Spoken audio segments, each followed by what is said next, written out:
Hi people! Hello world! Yan na po nga ngayong araw people is nagluluto ako ng marak laham. Ito nga pala ay laham ng karnero people.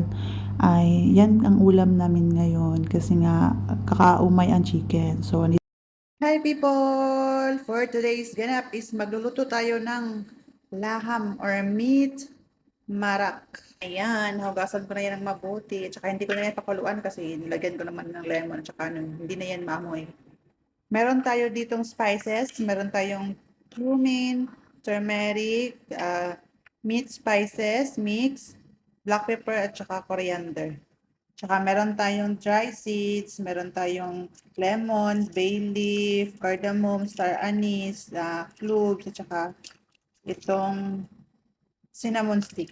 Meron din tayong mustard. Ewan ko, basta mustard seeds. Optional lang to naman yun. Meron tayong ginger at saka garlic, hinalo ko na yan. Siyempre, may onion tayo, tomato paste, at yung pinakamalakasan kong oil. Siyempre, may tomato fresh juice tayo.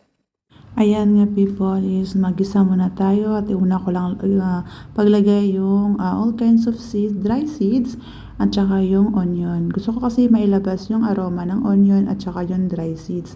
Mostly talaga dito people is magisa ako. Kailangan talaga brownish yung onion bago ko ilagay yung garlic at saka ginger. At nilagay ko lang din yung mustard at saka yung meat dyan. Mekos-mekos ko lang saglit yung meat hanggang may labas yung kanyang amoy. And then, tsaka ko ilagay yung tomato paste people. At tsaka gusto ko yung tomato paste is mailabas yung oily niya para malasa talaga siya people. Tsaka ko i-mix together. Paalala ko nga lang pala people is iba-iba tayo ng ways na pagluto. At tsaka dito people tapos na. At ilagay ko lang din yung all kinds of spices na powder. At tsaka mekos-mekos ko lang yan hanggang may labas yung aroma niya people. Tsaka ko ilagay yung fresh tomato juice.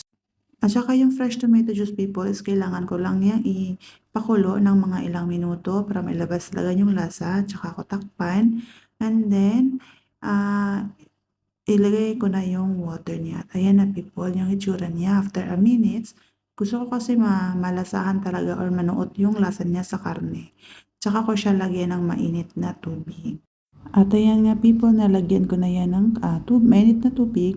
And then after 3 hours, dahil malambot na yung karne ko, nilagay ko na lang yung carrots dyan. Ito kasing karne na to people is sobrang matigas siya. Baka matanda na ito ba pagbili nila amo. At dahil nilagay ko na yung carrots dyan people, takpan ko na yan uli hanggang sa maging soft na din yung carrots. Dahil nga soft na yung carrots at ready na ilagay yung pumpkin at saka yung potato at saka naglagay rin ako dyan ng green chili people. Mekos-mekos ko lang yan people at takpan ko pagkatapos at magantay rin naman ako hanggang malambot yung mga gulay niya people. At saka last part nga pala ako maglagay ng asin para matansya ko talaga at hindi ako panay dagdag. Kasi pinakaayaw ko kasi yung panay ako dagdag. Mas better kasi people na last part talaga ako maglagay ng asin. At ayan nga people, ang resulta niya, okay na siya and ready to transfer na siya. Ayan ang yung resulta people. So, ang sarap nga niya people and thank you for watching. Bye-bye!